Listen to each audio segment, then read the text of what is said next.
Gayang araw sa inyo. Ay pipito pa lang kayo papaano ganito? Gayang araw sa inyo. Sandali yung katabi ko hindi ko na mute aking monitor. Yan 8, sige, very good. Balik nga tayo dun sa ating sharing ng screen.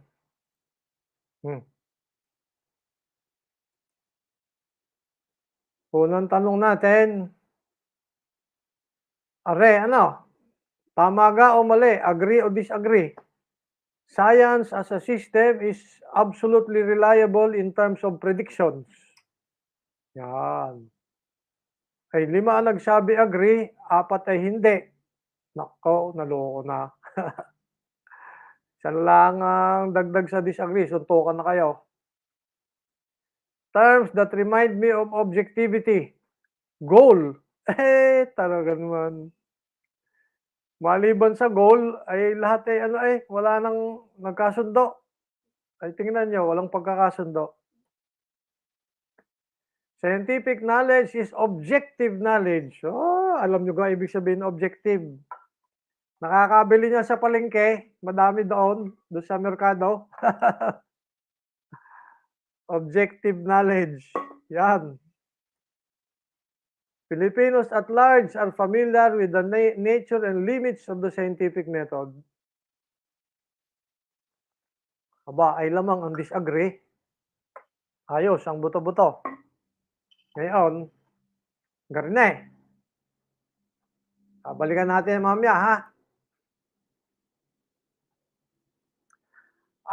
Ang ginawa natin, pinakita muna natin kung paano nauso ang demokrasya doon sa Greece, na siya namang nagbigay ng daan para magkaroon tayo ng filosofiya. Nabanggit ko sa inyo dati, ang filosofiya na dating pinangalanan na natural philosophy ay later on, noong around 1500s, ay ginawang scientific method. Literal na doon nanggaling sa tradisyon ng filosofiya sa West. Kaya nga Western civilization, pinaliwanag natin, dalawang foundation ng Western civilization, democracy at saka philosophy. At from philosophy, later nagka-scientific method. So, democracy, philosophy, plus the scientific method, yan ang foundation ng Western civilization. Doon sa China, pagkatagal-tagal na may sibilisasyon, walang scientific method. Meron silang hawig sa scientific method pero hindi scientific method.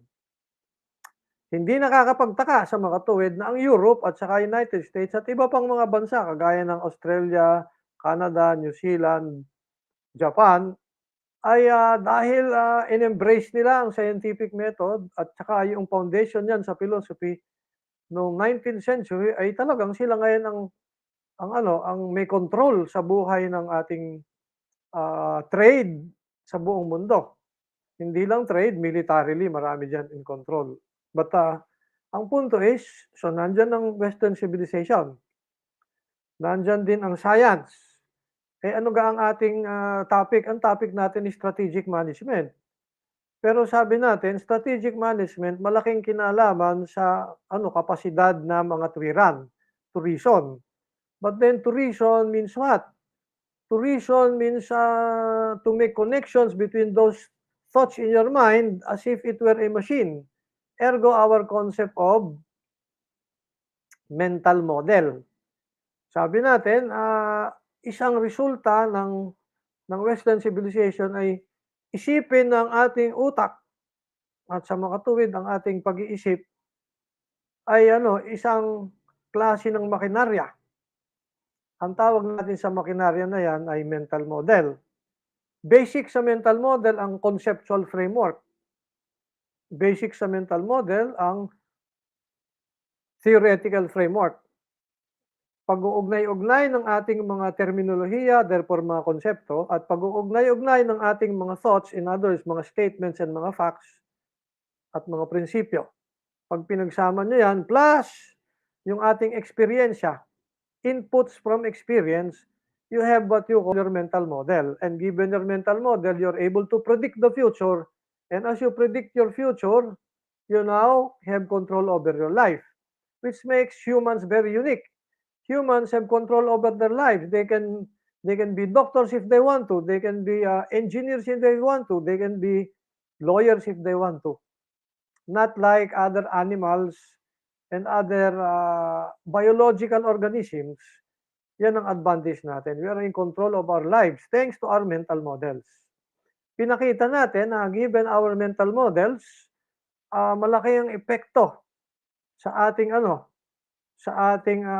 pagpapatakbo ng buhay natin. Sabi natin, merong pagkakataon sa buhay natin na may normalcy bilang isang community or society, either a community of scientists or a community of citizens or a society of scientists or a society of citizens. Ang sinasabi natin, sa buhay ng mga komunidad, meron tinatawag tayong normal period at meron tayong tinatawag na revolutionary period at then napapalitan ng normal period. Sa pag-aaral natin ng pagtakbo ng kung papaano nagkakaroon ng pagbabago sa ating buhay throughout history given the normal and revolutionary periods, whether scientific or business-wise or political history, nakikita natin na malaki ang kinalaman ng mental models sa ating pagbabago sa ating mga komunidad. Napag-usapan natin ang design thinking. Paalala ko lang sa inyo kung ano bagang ibig sabihin ng design thinking. Kung natatandaan nyo, ito yung sabi natin, design thinking. Basahin natin. Design thinking is a term used to represent a set of cognitive, strategic, nandyan yung ating interest, strategic and practical processes by which design concepts, pinag-usapan natin yan, conceptual framework, are developed. Erase na lang natin to, panggulo itong mga ito, para naman hindi natin alam kung anong concepts. Yan, ulitin natin. Design thinking is a term used to represent a set of cognitive, strategic, and practical processes by which design concepts are developed. Sa makatuwid, remember, anong terms? Ang terms ay tools. Ano ang terms? Yan ay physical material tools. Tools that we use to identify concepts or meaning. In other words, concept per se are tools. Tools that we develop as humans. Yan. Huwag kakalimutan. Terms are tools, concepts are tools. And tools being physical material, we develop them. Now, anong sabi natin? Baka nakalimutan nyo.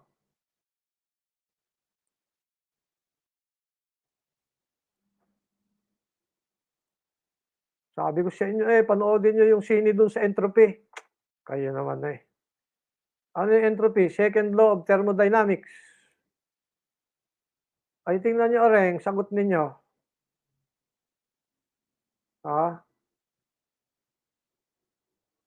Sandali nasan yung sagot ninyong may kinalaman sa entropy.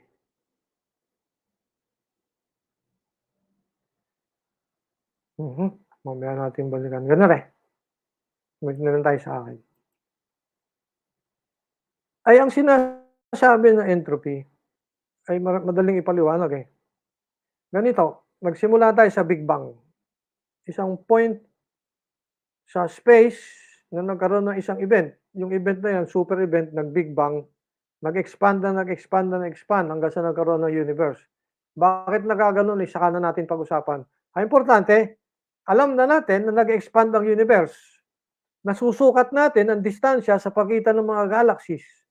Nasusukat natin ang distansya sa pagitan ng mga nebula, ng mga solar systems, ng mga planeta at maliwanag.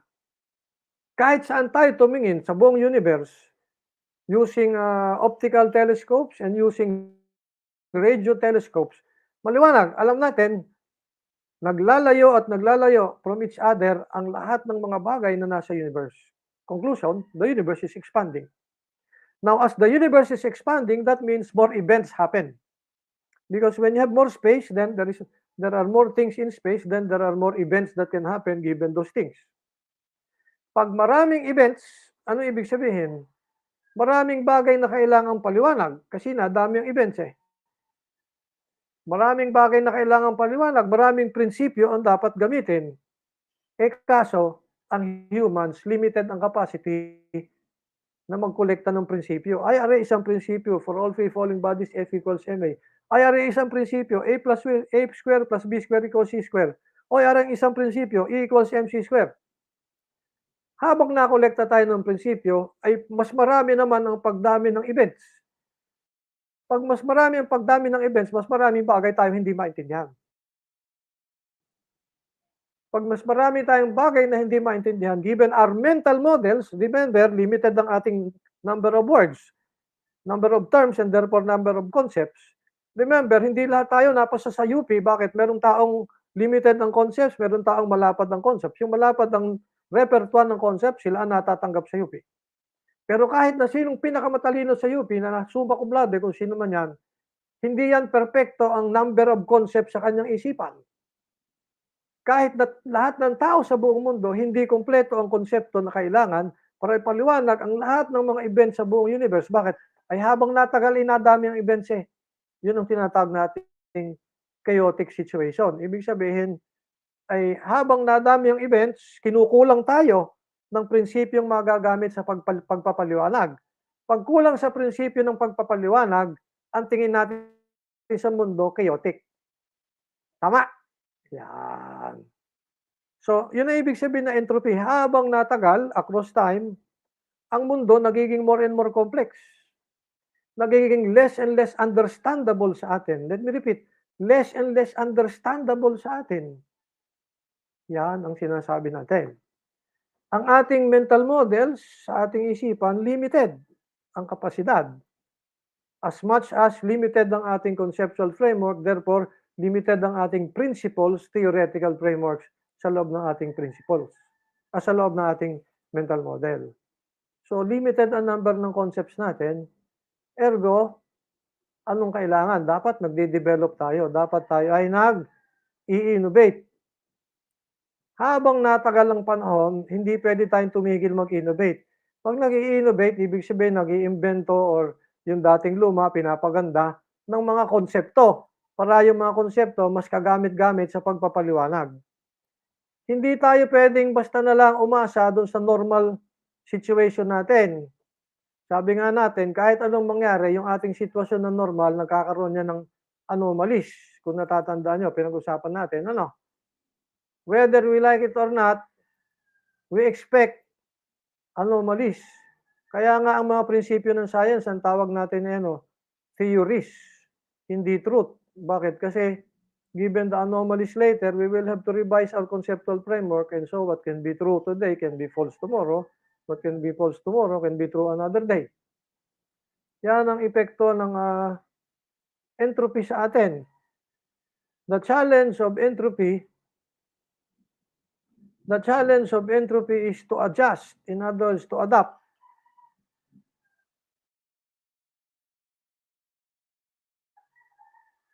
If we do not adapt, if the system does not adapt, whether system of humanity, system of business, system of politics, if the system cannot adapt to the changes across time thanks to entropy, then our system will simply die and be extinct. In other words, extinguished. So, yun yung ating napag-usapan last time, kinoconnecta lang natin sa inyong pinanood. Kung pinanood ninyo, ano yung pinanood ninyo? Yung may kinalaman sa entropy. Balik tayo din eh.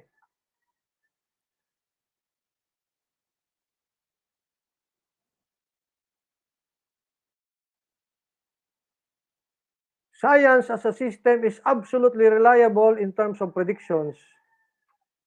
Eh sabi nga natin ay may entropy sabi nga natin ay may chaos.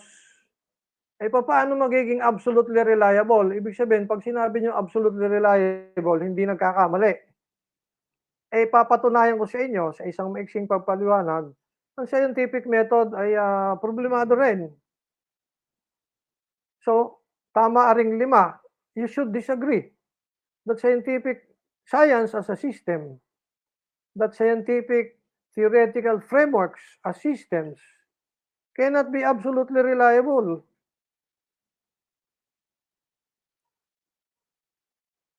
Kaya meron tayong, samahan ng mga physicists, samahan ng mga chemists, samahan ng mga mathematicians. Taon-taon nagkakaroon ng congress. Taon-taon nagkakaroon ng congress ang National Association of Physics. Bakit? Taon-taon nagkakaroon ng National Congress ang Association of Engineers. Bakit? Kasi may mga bagong nadidiskubre, may mga bagong teknolohiya, yung mga lumang teorya dapat ay either ini-innovate or nag-iimbento ng bago at ibinabasura yung luma. Sapagkat nagbabago lagi ang panahon thanks to entropy. Whether we like it or not, walang exemption sa laws of thermodynamics sa buong universe. Kung gusto niyo humingi kayo ng exemption sa Diyos, pero I doubt it kung bibigyan kayo. Okay, ngayon, anong sinasabi natin? Pag-uusapan natin ang nature and limits of the scientific method. Bakit? Kasi remember, ang gusto natin maka-design, ang gusto natin maka-develop ng concepts. Pag magde-develop tayo ng concepts, kailangan dalawang bagay isipin natin. Pag magde-develop tayo ng concepts, kailangan dalawang bagay isipin natin. Ang unang bagay, so anong gusto natin? Developing concepts.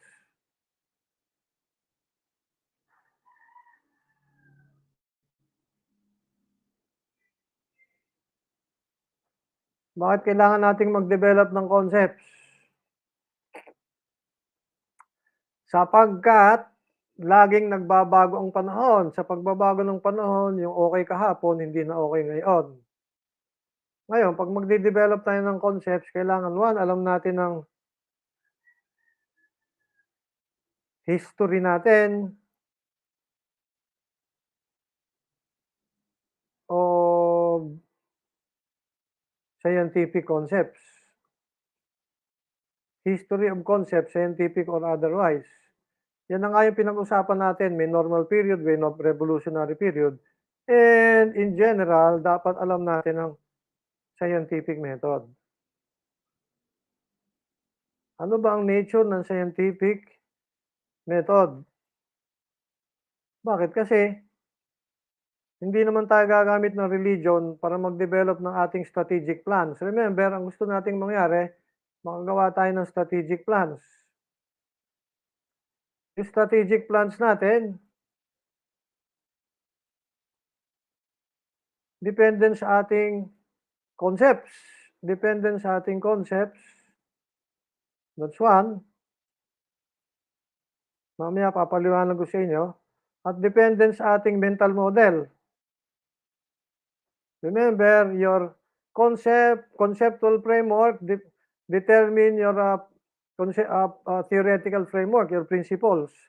Your theoretical framework determines your mental model together with your experience.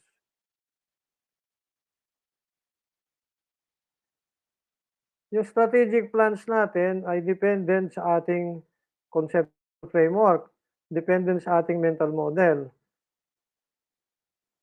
Ngayon, ang ating mental model and conceptual framework, may history yan eh. Sabi nga natin, nagdadaan yan from normal period to revolutionary period to another normal period to another revolutionary period. Walang katapusan. Dagdag dyan sa knowledge na yan, pinag-usapan na natin, kailangan na natin ng knowledge of limits of the scientific method. So, next question. Tanong ko sa inyo. Susulat ko din ha sa ating chat. Tingin din ako isusulat sa chat natin. Sino sa inyo ang napag-aralan na ang steps of the scientific method? Whether sa elementary, high school, junior high, senior high. Sige nga. Taas ang kamay. Taas ang paa kung ayaw nyo ng kamay. Anong tingin nyo? Sige nga, naghihintay ako sa sagot ha. Stop screen muna ako, para ako hindi niyo kita. Dali nga.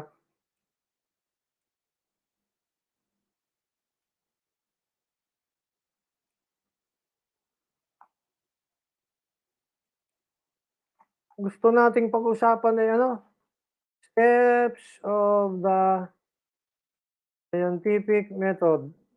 Hindi niyo naitanong yung scientific method, ang umimbento niyan sino? Si Galileo. Itong inventors ng scientific method, 1500s. Yung 1500s, yung dating natural philosophy, nagsimula ng tawaging scientific method. Sino yan? Si panahon ni Galileo Galilei, yan. Kinapa yan ng simbahan, by the way, hindi niyo siguro alam ano. Tsaka si Francis Bacon, yan ang inventors.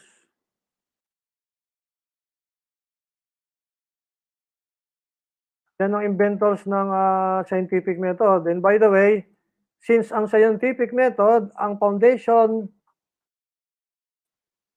na inilatag ni na Galileo at Francis Bacon, dahil dyan sa scientific method na yan, in other words, nagkaroon tayo ng modern thinking.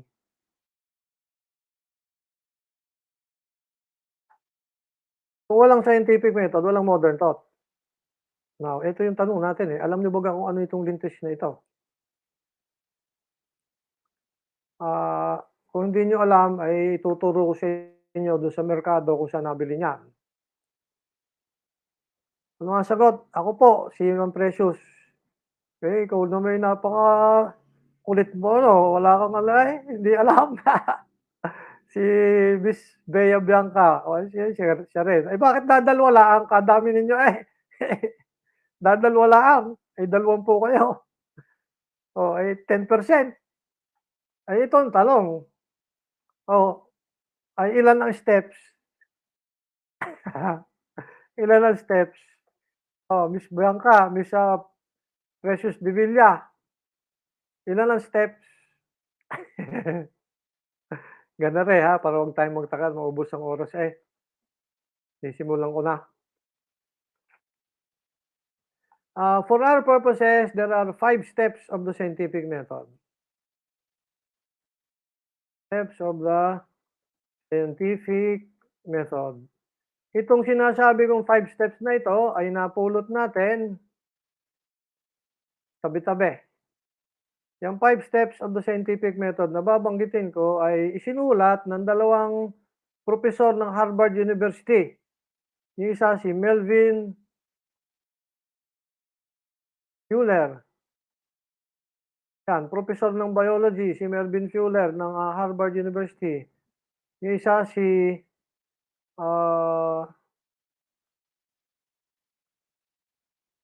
Samuel Weiss. Tingnan mo na.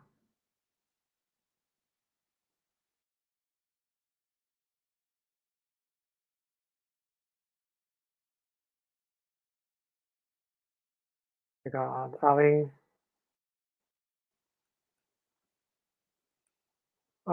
lang, tingin ka lang sa akin muna. Aking i-confirm.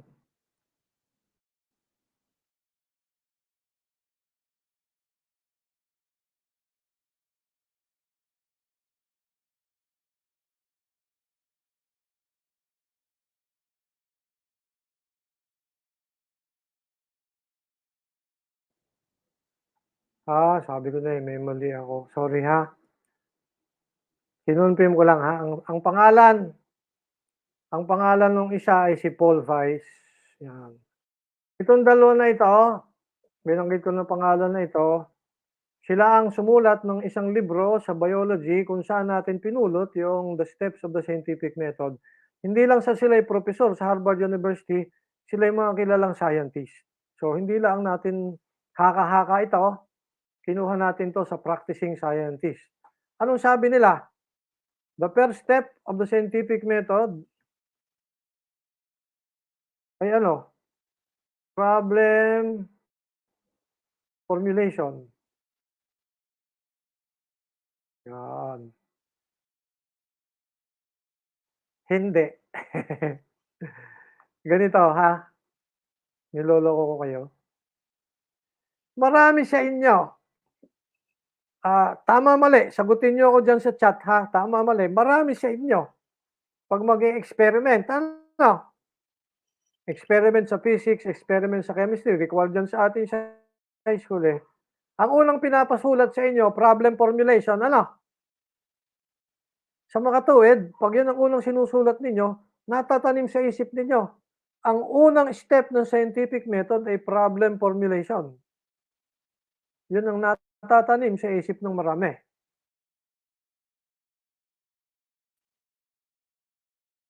Tama ba ako o mali? Ako mali. Habang ako'y nagdidiskusyon, sundan ninyo, sagutin niyo ako diyan, ha.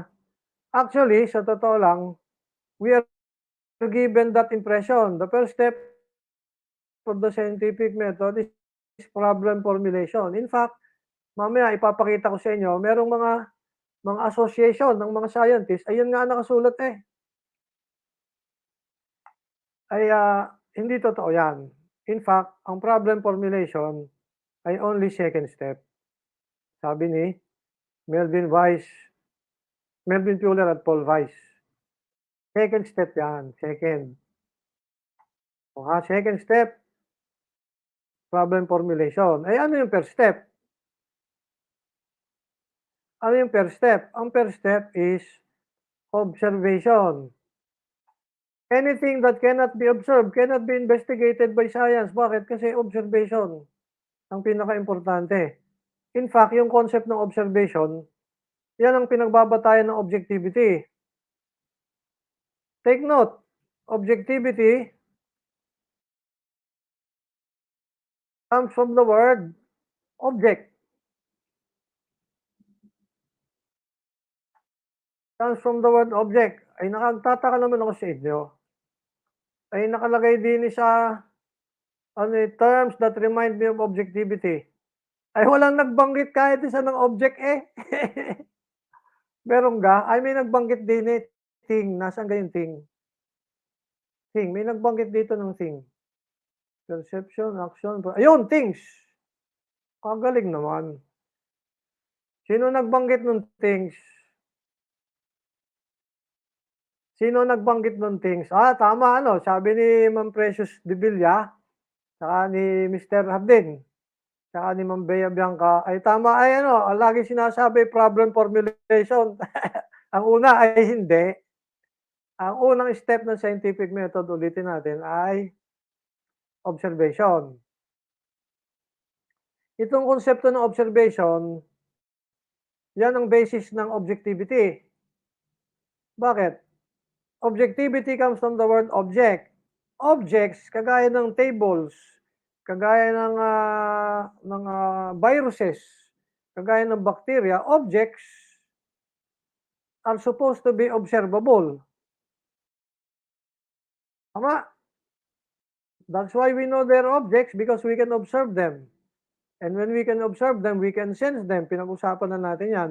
As we observe them, guess what? The assumption is, what can be observed by one can be observed by everybody else.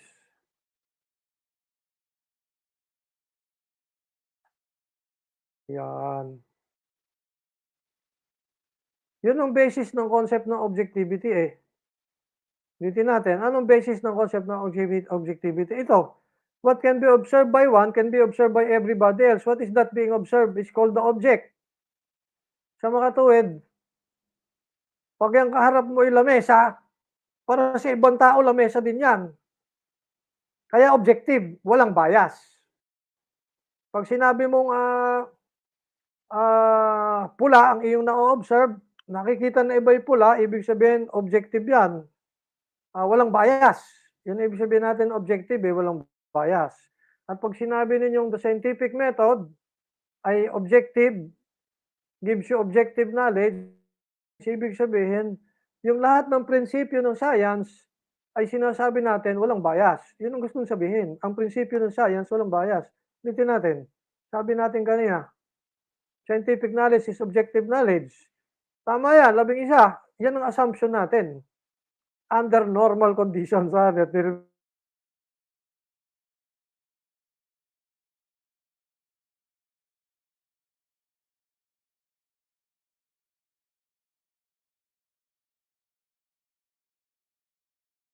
kay babae walang bias. Bakit walang bias? Kasi nakabatay saan? Observation. Observation is the first step of the scientific method. Yan, first step. Ay, mali pa spelling talaga naman. First step of the scientific method, observation. Second step, nag-observe ka, therefore nakakita ka ng problema. So, ganito. Ano ang sabi natin? Paano tayo nakakakita ng problema? Meron tayong mental model. Kung saan mo napulot natin yan. Yung mental model natin na yan, na pare-pareho tayo sa ating komunidad, sabihin natin, komunidad ng physicist or komunidad ng mga taga-San Juan, pare-pareho tayo ng anong mental model ng komunidad ng taga-San Juan? Ala, pagising na umaga'y magwawalis at iipunin ang mga basura at saka dahon at susunugin. Ayan, ang mental model ng mga taga-San Juan, napakahilig magsunog ng basura. Pare-pareho ng mental model, pare-pareho na nakikita sa mundo. Pare-pareho na nakikita sa mundo, pare-pareho din prediksyon. Ang prediction ko ay magiging presidente si Duterte, kaya yan ay boboto ko. Pare-pareho ng mental model, pare-pareho ng prediksyon. Kaso, hindi lahat ng prediction nangyayari. Sabi nga natin nagkaka-anomaly. Pagka nagka-anomaly, then you say, you have a problem. That's what the problem is. How do you define a problem? Well, there is a contradiction. Merong contradiction between expected or predicted and actual observation. Then you have a problem. Pinag-usapan na natin yan, What's a problem? How do you know you have a problem when you see one? May contradiction between what you expect and the actual observation. Halimbawa, expected natin, nothing, expected natin yan, nothing can travel through nothing. Walang bagay na pwede mag-travel sa walang laman, sa vacuum. Ay anong nakita natin? Anong problema natin? Sabi nga natin, meron kang vacuum tube. Yan, nilagyan mo ng stopper. Yung vacuum tube mo na yan, walang laman sa loob, may vacuum, nagsindi ka ng kandila. Ano nakita natin? Nung nagsindi ng kandila, light can travel through nothing, di yun ay problema. And then same, electricity can travel through nothing, di may problema. Yan. But let's just say, okay, the second step of the scientific method is problem formulation. Ngayon, pagka meron ka ng second step, ayan ibig sabihin yan. Ay, sus. Meron kang third step. Ang third step ay you now formulate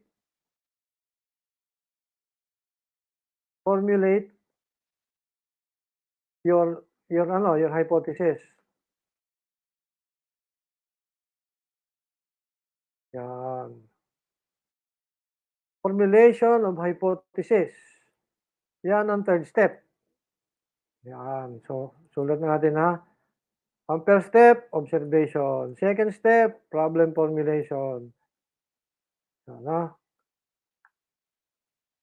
Third step, ay, ano yun natin hypothesis formulation. Yan.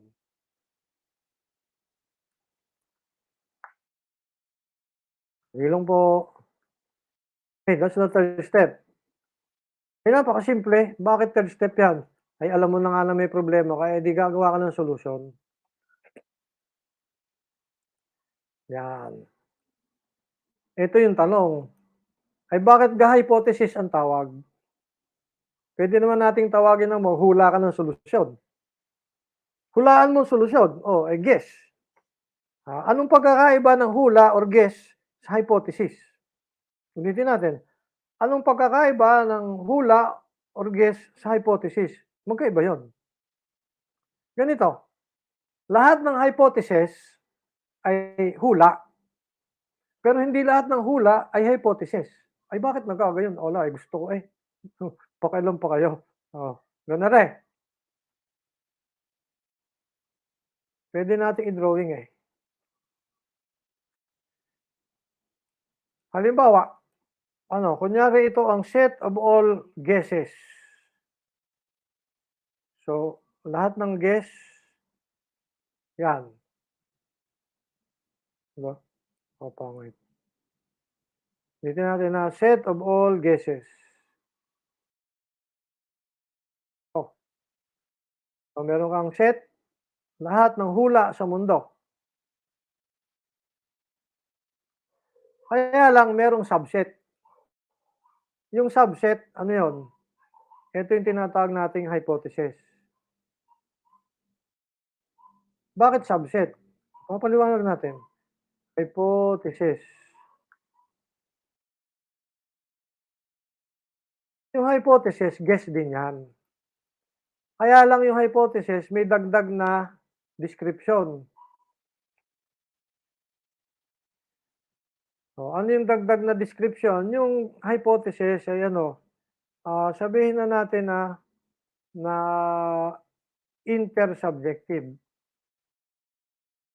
Eh, anong ibig sabihin ng intersubjective? Wala, gusto ko lang magsabi ng bagay na hindi niyo naintindihan para mukha akong genius, ano? Intersubjective, hindi lahat ng guesses intersubjective. Remember, sinasabi natin kanina, importante observation. Bakit? Kasi gusto natin 'pag nag-o-observe tayo ay walang bias. Walang bias, therefore objective. Sinasabi natin kanina, at ang mga objects like a table or like a piece of bacterium, when you observe it, everybody observes the same thing. Kaya objective, walang bias. O eh, anong kinalaman yan din sa usapan na are? May mga guess, may bias. Yan. Hindi intersubjective. Mamaya natin babalikan yan, meron pang isang requirement. Ang mga hypothesis kailangan ang mga hypothesis kailangan testable. Testable by observation. Bigyan ko kayo ng halimbawa, Ano ang iyong hula? Ano ang iyong hula? Ang Diyos ay bakla. Pardon the expression, ha? Ako walang nothing against bakla, ha? Si Pythagoras, yan ay binabae. Si Isaac Newton, yan ay binabae. Yung umimbento ng computer, si Alan Turing, binabae. Napakarami nating utang sa kanila. Pero ganito ang tanong ko. Ay alam niyo ba kung ang Diyos ay lalaki?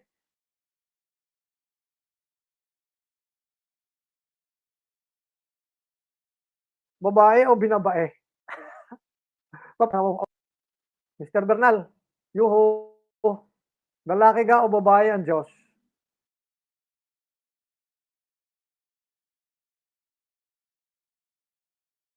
O, pakisagot. Ay ganito ang gagawin ninyo para malaman niyo kung lalaki o babae ang Diyos ay magpapakamatay kayo. 'Pag namatay ka na ay 'di pupunta ka do'n kung saan man, sa langit o kung saan, ay makikita mo kung may Diyos o wala. 'Pag nakita mong may Diyos o wala, ay 'di sasabihin mo sa amin din, "Oy, ay sigurado ko na may Diyos, eh, nandini ako ngayon sa impyerno, eh, pinadala ng Diyos." Ay kaso kung namatay ka na wala ka ng pamamaraan to communicate. Remember, to communicate, you need a language. But you have a language, you need some material form for you to express your language. Eh wala ka na namatay ka na.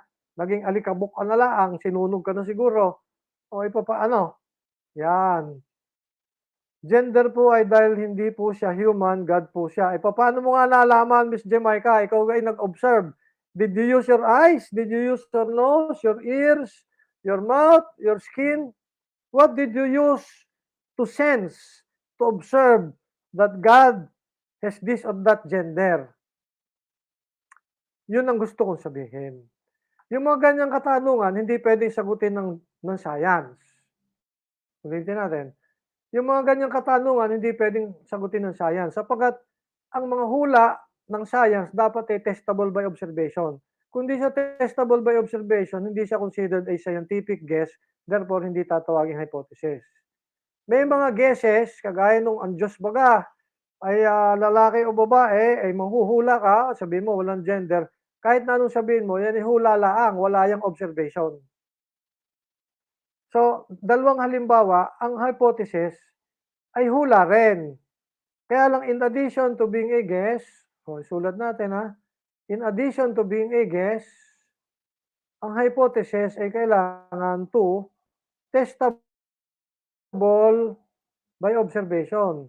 At three, intersubjective. In other words, what one can observe, everybody can observe. At marami pang ibang requirement. Pero, yun ang ibig sabihin ng hypothesis. Oh. So, first step, observation. Yan. Second step, problem formulation. Third step, hypothesis formulation. Ay nabanggit na nga natin na kailangan testable ang hypothesis. Ay di ang gagawin mo nga ngayon ay sa fourth step ay obvious. Ano yung fourth step, Mr. Romar Sangmokte? Ano, obvious na giveaway. Ano yung fourth step? Ang fourth step, Mr. Sangmokte, ay test of hypothesis. Yan. Sa science, sinasabi natin test. Pag minsan, ang tawag natin experiment. Ayaw nating sabihing experiment dito sa klase natin. Bakit kamo? Ay sa natural sciences, yung test of the hypothesis, ang tawag natin dyan, experiment. Ano? Hindi naman natural sciences lang ang sciences meron tayong social science. Sa social science, tao ang pinag-uusapan. Ay pwede nyo kang testingin ng mga tao. Pwede, pero pag eksperimentuhan yung mga tao, abay, bawal yun. Labag sa batas. Kaya Mr. Samokte, pagka kayo may experiment sa mga tao, ay huwag nyo sasabihin, kayo ho'y pinag-eksperimentuhan namin ay huwag nyo sasabihin, baka tayo makulong. So rather than saying experiment, sasabihin na lang natin, you test the hypothesis. So that's the fourth step. Now, given your fourth step, as you test your hypothesis, this means you what? You collect your data. That's how you collect your data when you test your hypothesis. Yan. At ito nga ang sinasabi ko, itong mga bagay na ito ay pinaliwanag yan ni Melvin Fuller at saka Paul Weiss. And finally, this brings us to the fifth step. Ano yung fifth step? Yan Fifth step is formulation of the theory. Yan, theory formulation. Yan. Theory formulation. Ay tanong, ay ano ga ang theory? Hindi sabi ko sa inyo kanina, yung theory at itong kung ano nung pinag-uusapan natin, yan ay nakakabili doon sa merkado. How do you know you have a theory when you see one? That's the question. How do you know you have a scientific theory when you see one?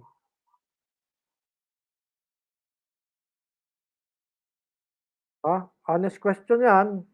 Very important. Pakisagot nga.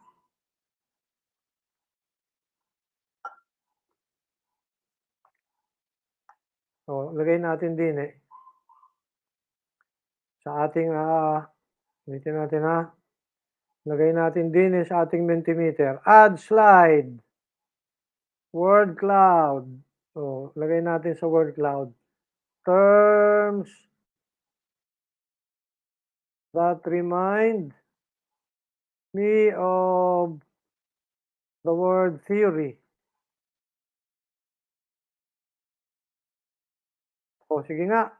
Sagutin nyo nga.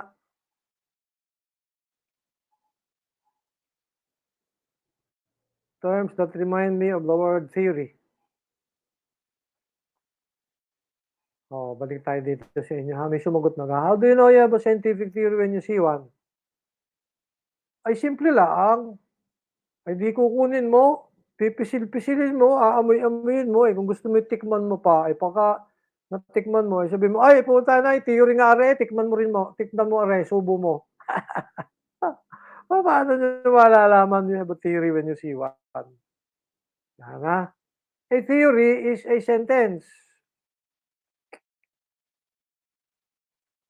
Now, what kind of a sentence? A theory is a sentence that covers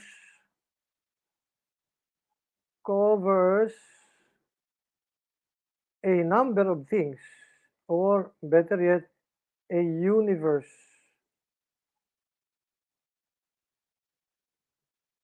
of things.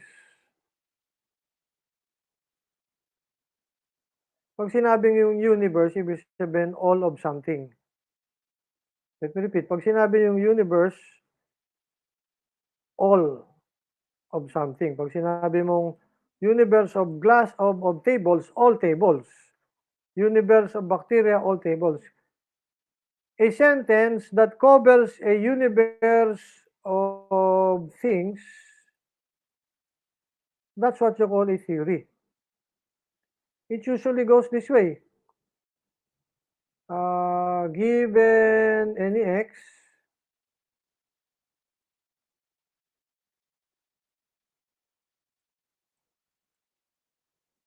parang ganyan, given any x, when x is human, for example, this is one example.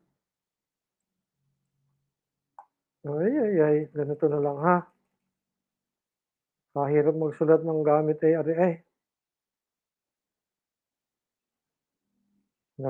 let me give an example ha. Given any x, when x is a human,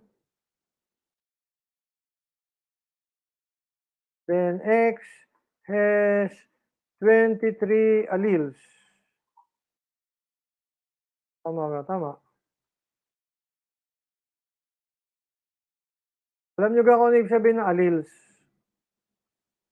Kagaya nung si Alil Maria, si Alil... This is an example of a theory. Given any x, when x is a human, then x has 23 alleles. Another way of saying, in commonsensical expressions, all humans have 23 pairs of chromosomes. So, yun lang naman ibig sabihin nun pinaganda ko lang.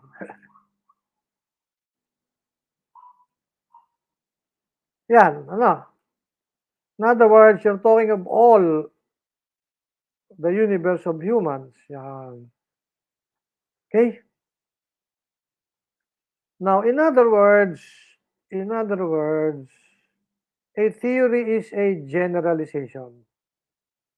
A theory is a generalization. Question. Are all generalizations scientific theory? Scientific theories, ulitin natin ha. Generalizations. S ang ginagamit ko, hindi Z, kasi gusto ko British English Ayaw ko ng American English, mga Amerikano baduy. Ay, sorry, hindi ko na-share. Ulitin natin. Ganun Anong sabi natin? A theory is a generalization. What is a generalization? By definition, ito na ang sinasabi ko. Sentence that covers a universe of things. Ano example natin ng sentence that covers a universe of things? Ito, given any x, when x is a human, x has 23 alleles. Now, another way of saying that is this. All humans have 23 pairs of chromosomes. Kasi allele is a pair of chromosome. Now, you're talking here of all humans in a universe of humans. In other words, universal statement, universal generalization. Yan. Ang tanong, are all generalizations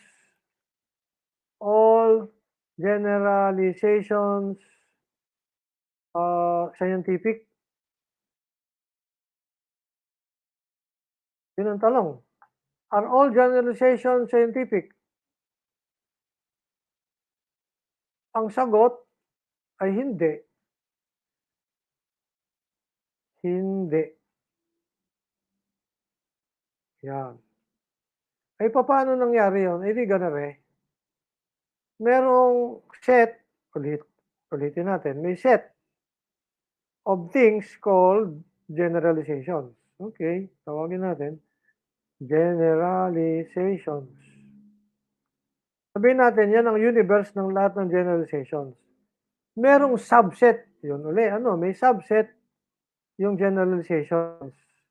Yung subset na yan na yung scientific generalization. In other words, what is a scientific generalization? Well, for one, it is a generalization. But here is another.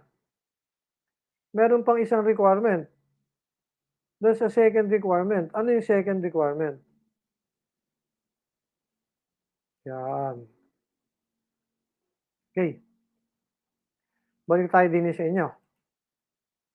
Tanong. F equals ma for all free-falling bodies. Universal generalization yan. For all free-falling bodies, F equals ma. Newtonian physics. Okay. Naniniwala tayong lahat dyan. Okay. Tanong, lahat ba ng free-falling bodies sa buong mundo nakita na natin? Past, present, and future. Siyempre sigurado, hindi. Kasi may future eh. Hindi pa natin nakikita yun. Ano pa? Hindi lang naman mundo natin na may free-falling bodies eh.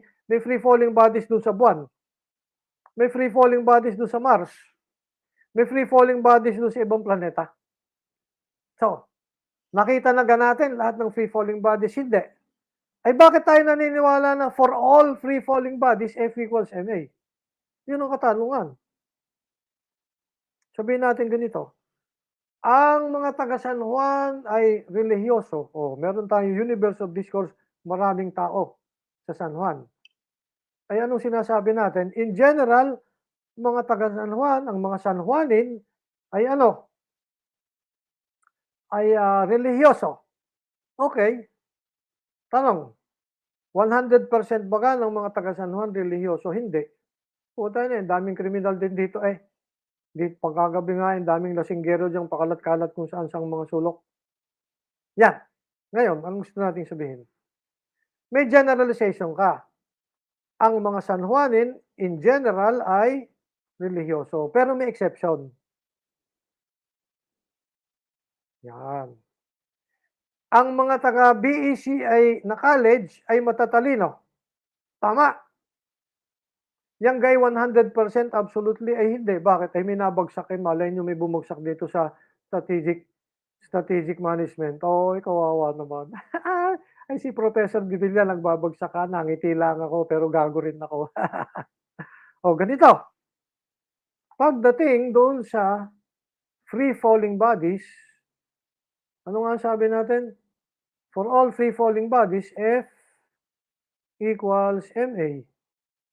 Given that equation, ay alam na alam natin, magmula nung panahon ni Newton hanggang ngayon, wala pa tayong nakikitang counter instance.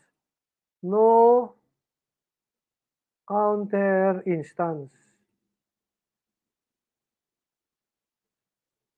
Kahit isa, magmula nung panahon ni Isaac Newton, 1600s hanggang ngayon, kahit isa, wala tayong nakikitang counter instance. Doon sa ating obserbasyon, ng whenever the sun rises from the east, wala pa tayong kahit isa na nakikitang obserbasyon na hindi nangyari yung ang araw ay sumikat sa silangan.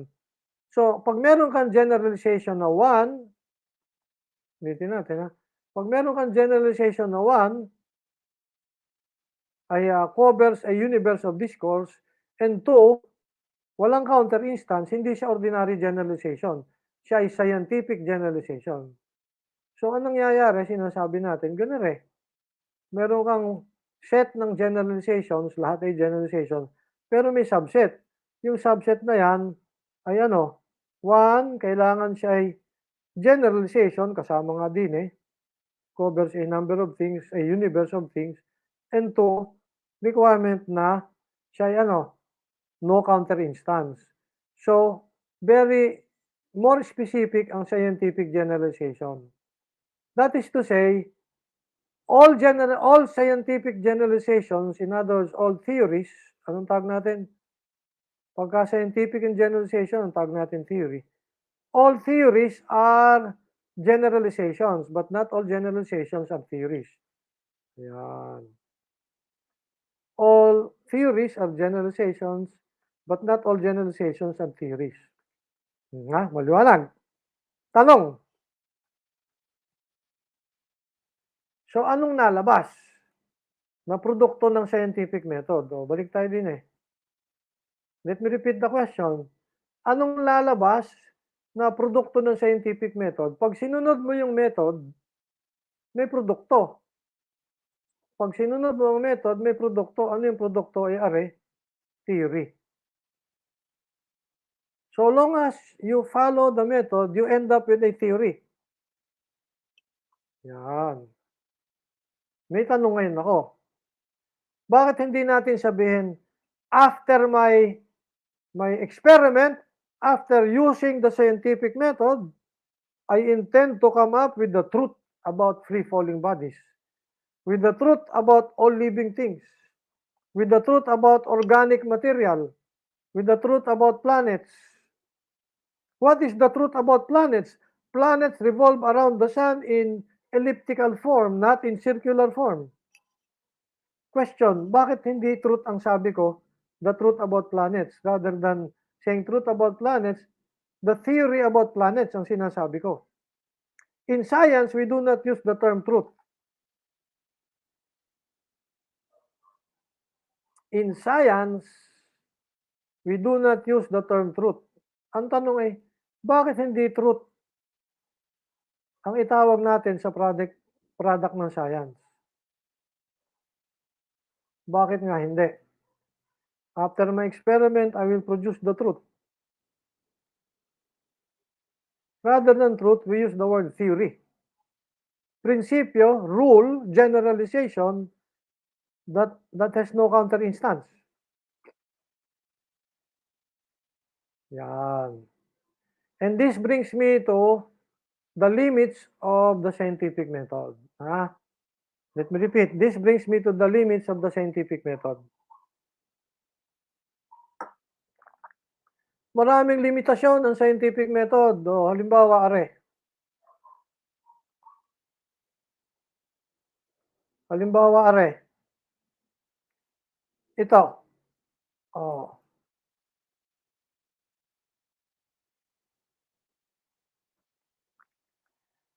We are observing the same thing here.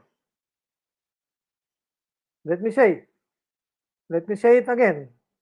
We are observing the same thing here. An illustration. Guess what? Some people will see a chalice. Alam mo yung chalice, yung ginagamit doon sa misa pagka nainom ng alak ang pare. Or kung hindi chalice, they see a vase or a vase. Sa British, tawag nila vase. Sa Amerikano, tawag nila vase. Some people see the chalice or the vase. But some people do not see the chalice or the vase. Some people see two faces facing each other. Yan. Bakit ganon? And then only later, pag sinabi natin ito, tsaka nyo lang mapapansin, ay may dalawang interpretation pala yan, Yan. And yet we're saying the same thing. It's just like saying what is music for some is noise for others. Let me give you another one. Ang tanong, sa ibang tao ang nakikita rito, young lady. Let me repeat. Ano nakikita rito? Young lady. Fashionable lady pa, ano? Fashionable fashionable lady. Sa ibang tao, ang nakikita hindi fashionable lady, ang nakikita old hag. Matandang babae na nakakatakot ang itsura. Oh, tanungin ko nga kayo, sino ang nakakita ng nakakita sa young fashionable lady sa old hag? Sige nga, sagot nga, sino nakakita? Sino ang nakakita sa pareho? Oh, sagutin niyo ha. Habang sinasagot niyo yan, are, dadagdagan ko yung paliwanag. Halimbawa, are,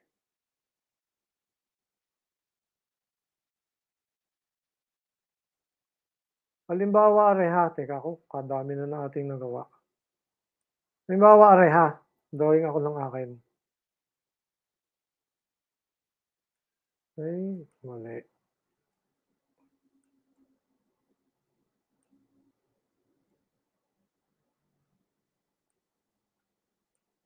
So, anong nakikita niyo diyan?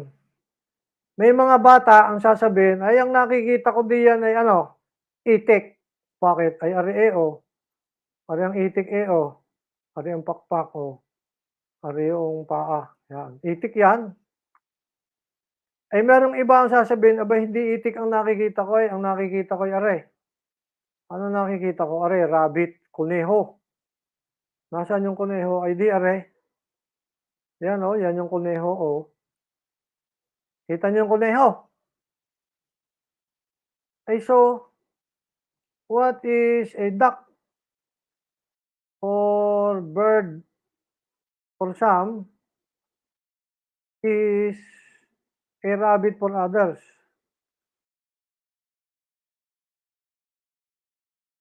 Yan ang discovery ng Gestalt psychology. Discovery of Gestalt psychology.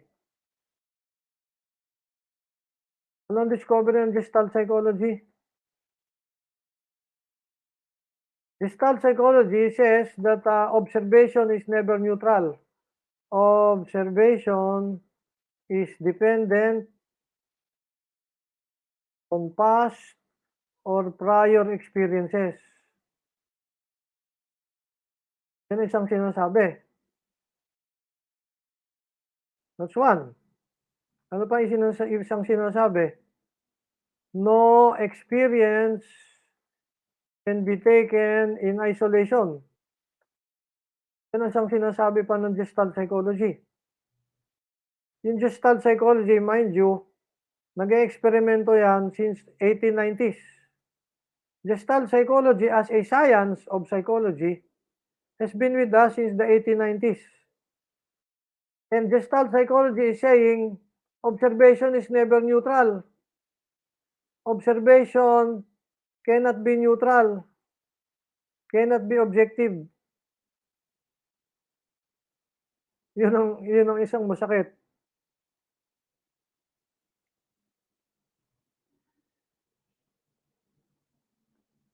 Observation is never absolutely neutral. Science itself, with over 100 years of experiment in psychology, is telling us observation, which we used to believe as objective, is in fact not objective. Since all of our experiences put in our minds are connected to one another, our past experience will somehow influence our present experience. Our past experience will influence our observation in such a way that our observation now may tell us what we see, what we hear is music, or what we see is a rabbit, But another will observe, given a different experience in the past, what I hear is noise or what I see is a duck. In person, fashionable lady ang nakita. Oh, yan. Old hag po ang nakita. Fashionable lady rin, fashionable. Oh. Ay hindi lahat tayo pare-pareho na nakikita eh. Ngayon din sa sinasabi ko. Ay ang nakikita ng iba'y itik, ang nakikita ng iba'y kuneho. So, point number 1.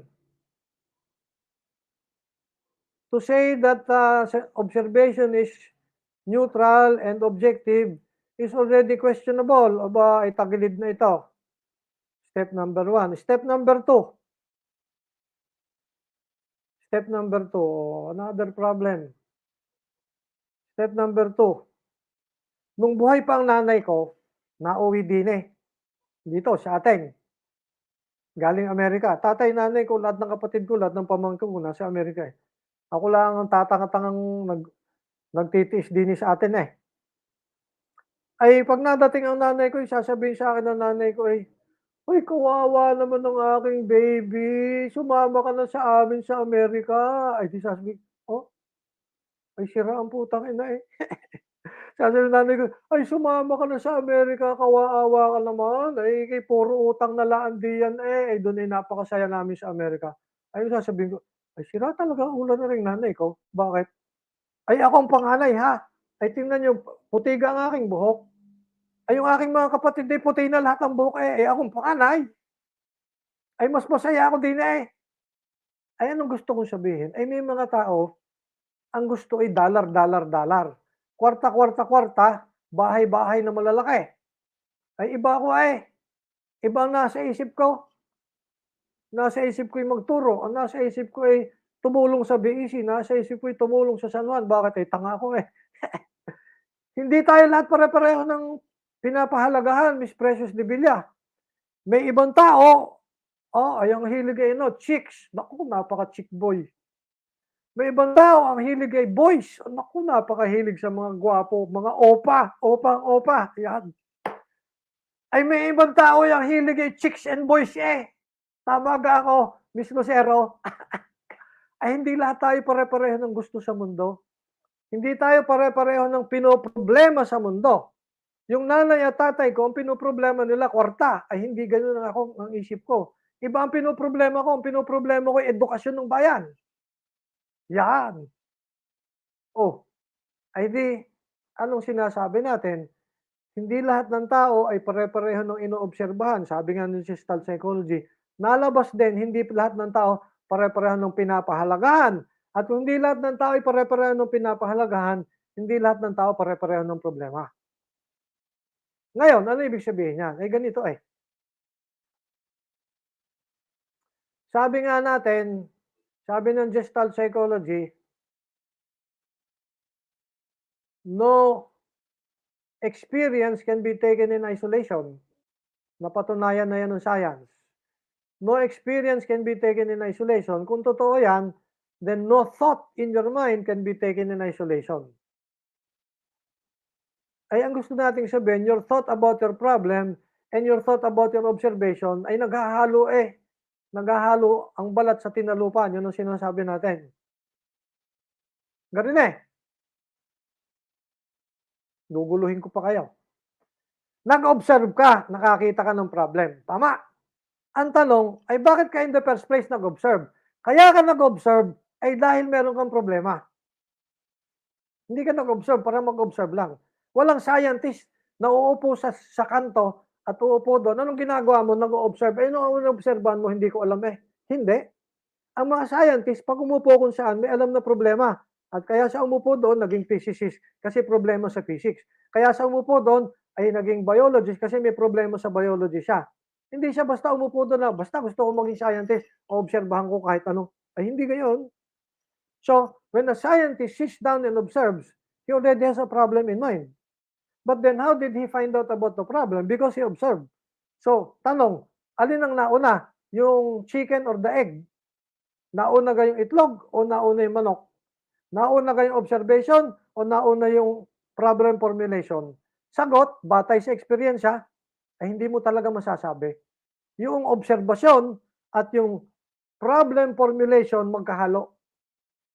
Hindi mo pwedeng sabihing naunang observation tapos sumunod ng problem formulation o naunang problem formulation tapos sumunod ng ang observation, hindi. Magkahalo yan. Ngayon, kung magkahalo, problema. Bakit? Pag magkahalo yan, yung bias mo sa problem mo, bakit? Kasi yun ang iyong pinahahalagahang bagay, kwarta, ginto, o edukasyon, yung bias mo, therefore, that determines your problem, papasok dun sa obserbasyon mo. May mga bagay na hindi ka obserbahan kasi wala yun sa iyong pinahahalagahan. May mga bagay na obserbahan mo kasi nandun ang iyong pinahahalagahan. Ay sa lahat ng dami ng bagay sa universe ninyo, pipiliin mo kung ano obserbahan mo eh. Batay dun sa iyong pinaghahalagahan, batay dun sa iyong pinoproblema. Sa makatuwid, dahil dyan sa gulo, sa pagitan ng observation and problem formulation, hindi natin masasabi na, again, walang bias ang ating obserbasyon. Because problem mo ay dependent sa values mo and ang problem formulation mo ay nakahalo doon sa iyong obserbasyon. Naloko na. Oh, step number 3. Anong problema sa step number 3? Dito natin ha. Ulitin natin. Ang sinasabi natin, maliwanag na ang problem formulation nakahalo sa observation. Hindi mo masabi which comes first, the egg or the chicken, observation or problem formulation, or vice versa. Dahil yan ay magkahalo, ang ibig sabihin, yung bias mo sa iyong problema. Bakit? Kasi yung problema mo ay dependent sa values mo. At pag naghalo ang problema mo doon sa observation mo, magkakabias ang iyong observation. Therefore, walang objectivity pa rin na or kung meron man, nababawasan. Ang pangatlong step, hypothesis formulation, may problema din yan. Anong problema ng pangatlong step? Maraming discovery sa science discovered by accident. Let me repeat, maraming discovery sa science discovered by accident.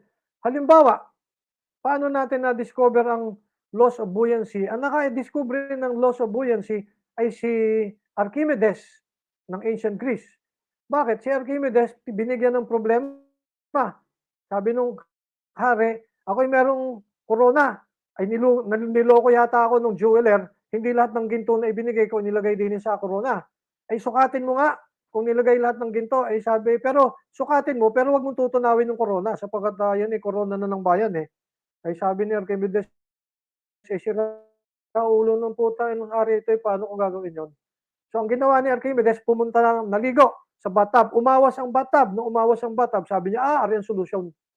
Kukunin ko yung crown, lalagay ko sa string. Ilulubog ko doon sa tubig na may pre-measured yung tubig. Aawas doon sa lalagyan ng tubig, yung tubig. Pag tinanggal ko yung crown, gawa ng hinila ko yung string, merong difference ng tubig na original at saka tubig na umawas. Yung difference na yun ang volume ng crown. Malalaman mo ngayon kung lahat ng ginto ay napunta doon sa crown kasi alam mo yung volume ng crown. And dahil dyan, naisip ni Archimedes, merong bagay na nalubog sa tubig, merong bagay na nalutang. At dahil dyan sa aksidente na yan, na kanyang pagligo sa bathtub, na-discover natin ang laws of buoyancy. Maraming pagkakataon sa science, ang discovery ng successful hypothesis ay dependent sa accident. So hindi natin maitatanggi na pag minsan, ang development sa science ay irrational. By accident. Isang halimbawa, yan nga, discovery of laws of buoyancy by Archimedes. Meron pa. Itong test of hypothesis, malaking problema yan. Bakit? Ay unang-una, halimbawa, free-falling bodies. For all free-falling bodies, F equals ma. Naobserbahan na natin ang lahat ng free-falling bodies sa mundo, hindi. Ay lalo sa buong universe. So, whenever we observe, we only observe given the statistical possibilities. In other words, meron kang sampling. Sasample mo ang free-falling bodies.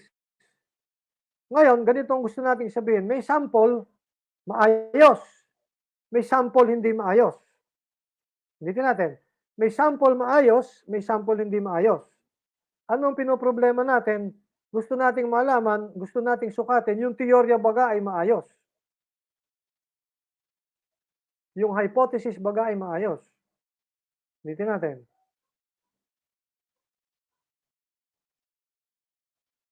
meron kang hypothesis. Yung hypothesis mo parang isda.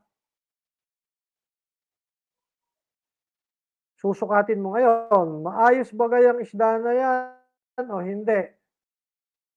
Maayos o hindi maayos? Yun ang tanong. Ngayon, ito ay isang generalization. Ngayon, ang sabi natin, kakailangan susukatin. Yung generalization na iyan, merong panukat. Notice na yung panukat na yan ay isa ring generalization o rule. So, meron kang sukatan, malaman mo kung yung sampling ay maayos o hindi maayos. At yung sukatan mo ay generalization din. Malaking problema. Bakit? Pag yung iyong susukatin na generalization, ang panukat mo ay generalization, tanong, yung panukat na generalization, saan ang galing? Eh di sa sampling. Kaya ka nga may generalization, nag-sampling ka eh. Eh kaso, ang sinusukat mo, yung sampling. Tama? So, how do you know you have the right sampling? Because you have a generalization. How do you know you have a generalization that is correct? Because you sampled. Aba, eh di po ikot-ikot na tayo. Kaya ka may sampling kasi may generalization ka. Kaya ka may generalization kasi may sampling ka. Naloko na. Kaya lahat ng sampling, tentative.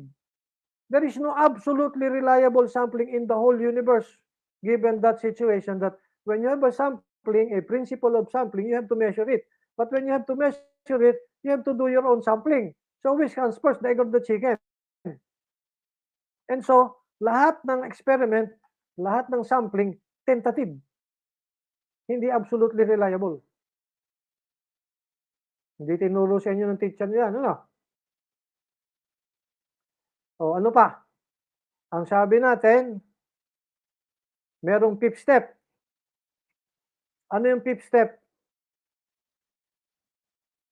Theory formulation. Ito na yung huli. We formulate theories. We do not call the products of science truth. We call them theories. Why are they called theories? Because in science, on a daily basis, araw-araw, habang natakbo ang araw, habang natakbo ang panahon, araw-araw may nadidiskubre. Bakit ano nangyayari pag may nadiskubre? New discoveries will mean new technologies. New technologies means new ways of getting data. Data not available in the past, now available today. We have now radio telescopes that can go beyond what has been dreamed about in the past. Never possible in the 20th century, now possible in the 21st century. Nakakalanding na tayo ngayon sa buwan ng Saturn. Never possible noong unang panahon. Ano gusto nating sabihin? Habang natagal ang panahon, nalaki ang capacity ng science to observe. Pag nalaki ang capacity ng science to observe, yung dating pinaniniwalaan, ibinabasura kasi may mas mahusay na nakikita. Or yung dating nakikita ay tinutweak. That's your term. Tweak. Term na inyong henerasyon. You tweak, you make adjustments so that what are you saying? As time goes by, you expect that the theories of science will either be revised or rejected in favor of better ones. That's what science is all about. Adjustment, adaptation. Remember, there is entropy that is changing the universe on a daily basis every second. And as entropy progresses, as the universe expands, we need to adapt. And when we adapt, that means we change. We change the theories that we believe today, we make them more believable. So what? We adjust them. We revise them. But sometimes revision is not enough. So what do? We discard them and replace them with better ones. Kaya dati may Newtonian physics, ibinasura, nagkaroon ng Einsteinian physics. Dati may Einsteinian physics, ibinasura, meron tayong quantum physics. And life goes on. Ergo, ang products ng science hindi pwedeng tawaging truth because truth cannot be revised or rejected. Tandaan, Miss Lucero, science can only produce theories. Theories that are expected to be revised or rejected. Never truth. If you want to know the truth, go to church. You want to know the truth? Go to church. If you want to know theories that are useful for, remember, useful for predicting, remember, yun ang hanap natin, ano, predicting. If you want tools that you can use for predicting and the predictions are reliable, talk about science. So when you have strategic plans, you use science. But when you use science, keep this in mind. Science has its own limitations, especially because we know already the universe is becoming more and more chaotic.